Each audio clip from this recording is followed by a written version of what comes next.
Elke klientidel on nüüd võimalus kasutada iseteeninduskioskit. Tees broneeringut Elke kodulehel, saabub teile teavitus e-maili ja SMS-i teel. See sisaldab linki, mille kaudu satute meie iseteeninduskioski süsteemi. Sealt saate vaadata oma broneeringut ning soovi korral lisada kommentaare. Valige iseteeninduskioski juures võtmete loovutamine, sisestades oma auto registreerimisnumbri või telefoninumbri. Avanevad vaated teie kontaktandmetest ning planeeritavatest töödest. Seejärel saate määrata oma auto asukoha kaardil.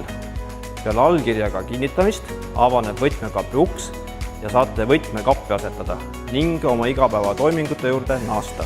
Oleme alati olemas ka teeninduse vastuvõtus, et vastata teie küsimustele ka siis, kui te kasutate iseteeninduskioskit.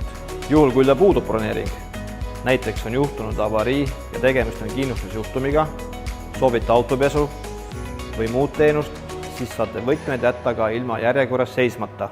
Selleks valige meie iseteeninduskioskist broneeringute registreerimine. Teostame teie soovitud tööd esimesel võimalusel. Kui auto valmis, saabub teile teavitus. Kui töid pole võimalik koheselt teostada, võtab teiega ühendust meie hooldusnõunik.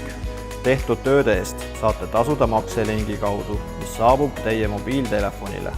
Seejärel saate võtme meie iseteeninduskioskist, sisestades sinna koodi, mis on teile varasemalt saabunud. Elke iseteeninduskiosk on lihtne, säästab teie aega ja mugav käsitleda. Vajadusel aitavad teid meie salongi administraatorid. Küsimuste korral on olemas ka meie teenindav personal.